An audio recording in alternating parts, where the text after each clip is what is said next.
sure that you have that I'm looking at it at 100%. I'm actually going to right click on it and choose fit on screen so that I can see the entire composition. Then I'm going to press Ctrl J, Command J on the Mac to duplicate. So now I have 2 copies. I'm going to disable the one on the top by clicking on this eye icon, and the one on the bottom here, I'm going to clip to the shape below it. So with that layer selected, I'm going to press Ctrl Alt G, Command Option G on the Mac. Then I'm going to enable the layer right above that, and I'm just going to make a selection around the snowboarder. So I'm going to click on the quick selection tool, and I'm simply going to click and drag around her. Now you don't have to be very precise at this moment, you can just click and drag, and we'll worry about the details later. So we're just going to select her, that's right. I'm just clicking and dragging. Notice that my selection is not very accurate. You shouldn't spend too much time at this moment. If you select an area like this part here that is obviously not going to be part of the selection, I'm going to hold Alt, Option on the Mac, click and drag just to refine that selection just a little bit more.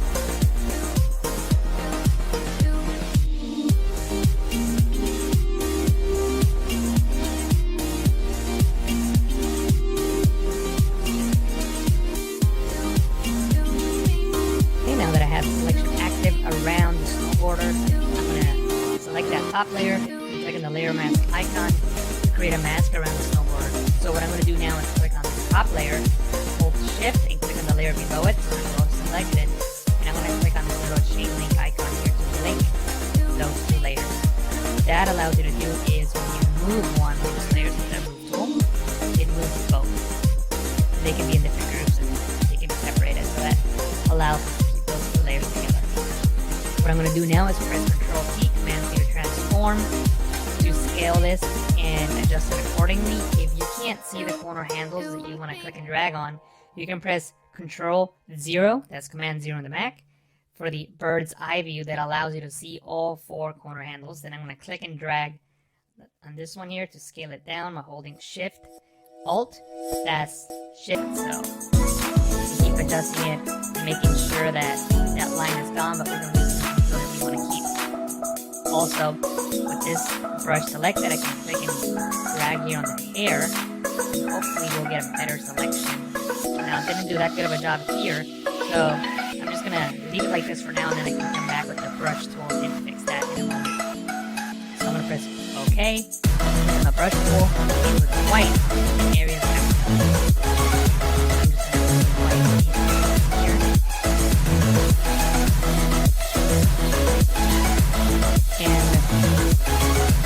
I know it's like it's some time, but I can get rid of that by pressing X like keyboard, which swaps the foreground and background color. Black means I have a layer mask, and get rid of this guy here.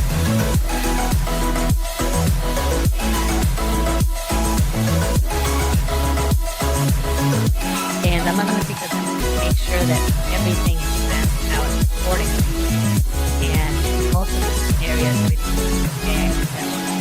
here, like I said, I'll do that after I'm done with the tutorial and you can see my final result. But for now, we'll just leave it as is.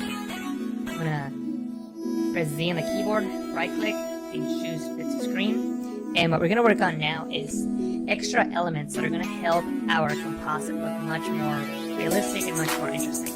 So from the Adobe stock library, I downloaded 2 elements we're gonna use.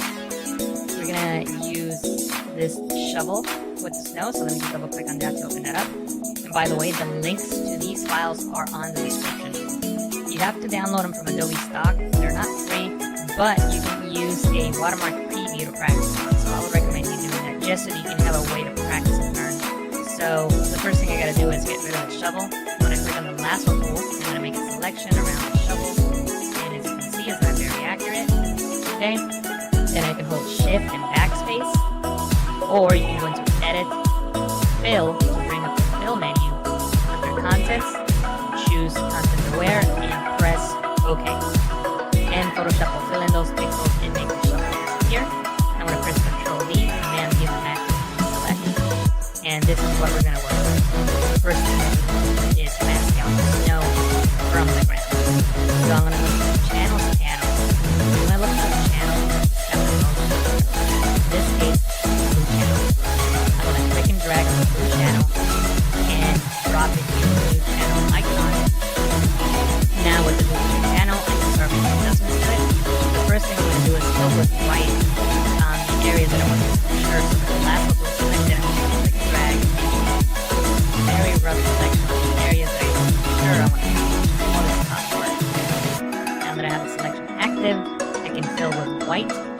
white is currently my foreground color. To fill with the foreground color, you can hold Alt, Backspace, Option, Backspace on the Mac, then Control D, Command D on the Mac to deselect. Now we gotta work on this bottom part. There's a feature in Photoshop called Apply Image. If you go into Image, Apply Image, what Apply Image allows you to do is to take an image and apply it onto itself using a blend mode. In this case, the edges, the next step. So I'm going to press OK. And what I'm going to do now is go into Image, Adjustment, Levels, and bring the levels right, the dark values to the right, so we have more contrast between the snow and the ground. And remember, we're going to be making a selection. Anything that's white in this screen will be selected, anything that's black will be deselected.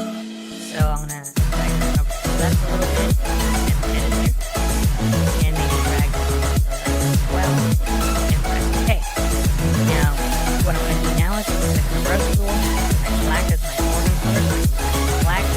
I'm going to increase the size of my brush by using the right bracket key on the keyboard, and it's going to change the size. Again, you don't have to be very accurate. Just get close enough. Take it away with your keyboard. And once again, I'm going to go to Image, Adjustment, Level. Darken up some of the darker pixels, just brighten up a little bit. And press OK. So this selection looks like it worked. So I'm going to press Control, Command, and Mac, and the blue copy icon to make a selection around it. Go back into the Layers panel. On the background layer, which is the only layer that we have in this document, I'm going to click on the new layer mask icon, and notice now that the floor is no longer there. Now, it's not a perfect selection, but it's going to work because the color of the floor and the color of the table are very similar colors, and I think we're going to be able to get away with it. So what I'm going to do is I'm just going to simply click on the layer, select the Move tool, click and drag the layer over onto the other file by hovering over the tab and coming down and releasing, and there's the file. It's a really big layer, so we're going to need to scale it down. Control T, Command T on the Mac, transform.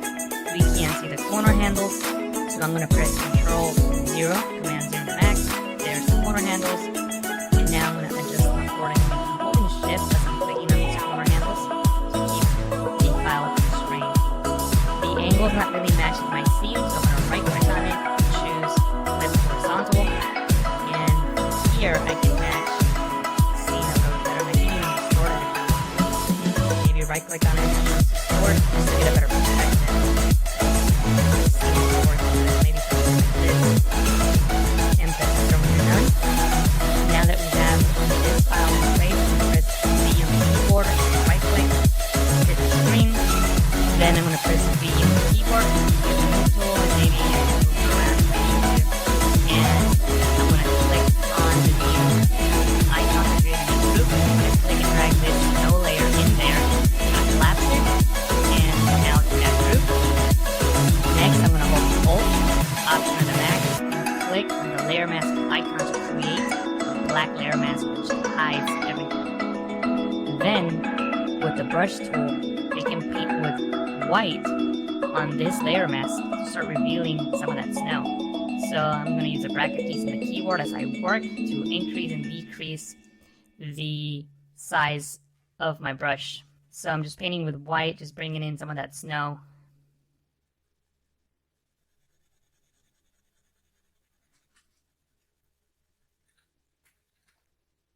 And if you make a mistake, you can press X on the keyboard to paint with black and maybe shape the snow a little bit better.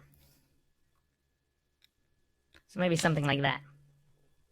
What we're going to do now is work with different elements. So I'm going to open up the Libraries panel, and I'm going to open up this file here, which is these snow elements that were also downloaded from Adobe Stock. By the way, if you don't have Photoshop CC, you won't have the Libraries panel, but you can still download the watermark previews onto your desktop and bring them into Photoshop as you would any other image. So you can still work with the previews. So what I'm going to do now is just select one of these elements and bring it over to the file that I'm working with. So I'm going to click on the lasso tool and I'm going to select this element first. So I'm going to select it, go to edit and copy, or you can press Control C. I'm going to deselect that element, Control D, Command D on the Mac, go back into the file that we're working with. I'm going to paste it here, Control V, Command V on the Mac, and there it is. As you can see, it's a high resolution file, which is good. I'm going to change the blend mode to screen so the black pixels disappear and we only keep the bright pixels, in this case the snow. Then I'm going to press Control T, Command T to transform, Control 0, Command 0 for bird's eye view, and I'm going to scale this element down. I'm going to press Control 0, Command 0 again to zoom back in, and I'm going to just rotate it and make it fit accordingly. Now in this case, I'm going to flip it horizontally. So right click on it, flip horizontally, and keep rotating it. So maybe something like this. And I can, scale it more if I need to, or rotate it more if I need to. So whatever distortions I need to do for it to work. So maybe something like that. So I just press enter to accept that transformation. And I'm going to use one more element. I'm going to use this one right down here. Again, Control C to copy and paste that in here. Change the blend mode to screen. Control T to transform. That's Command T on the Mac. Control 0. Command 0 on the Mac. And scale this one in as well. And I'm going to zoom in and rotate this one into position. Maybe right about here or so. But I want this one to be in the back. So I'm going to click and drag this one and place it way back here. And I'm going to press V to select the move tool, and I'm going to move it around just to fit it into position. So maybe something like this. And actually, I just realized that I made a mistake. Notice how this element gets cut off right in this area? That's because this element needs to be right here. It needs to be in between the layer that's popping out the subject and the layer that is clipped to the vector. So right in between those two. So now the snow follows through into the frame. Now the last thing we're going to do is we're going to work with shadows. So first of all, the snow here in the table, it needs a shadow. So I'm going to open up this group. So we'll click on the snow layer here and click on drop shadow. Notice a little drop shadow there. You can use the settings that I have here if you like. Notice that I'm not using black, I'm using a dark burgundy color, which is similar to that color you see right there, right under the frame. And just brought the intensity down to about 25% using multiply. And notice the light is coming from the right. The light on her face is coming from the right, and so is the light hitting the frame. So you sort of want to match that with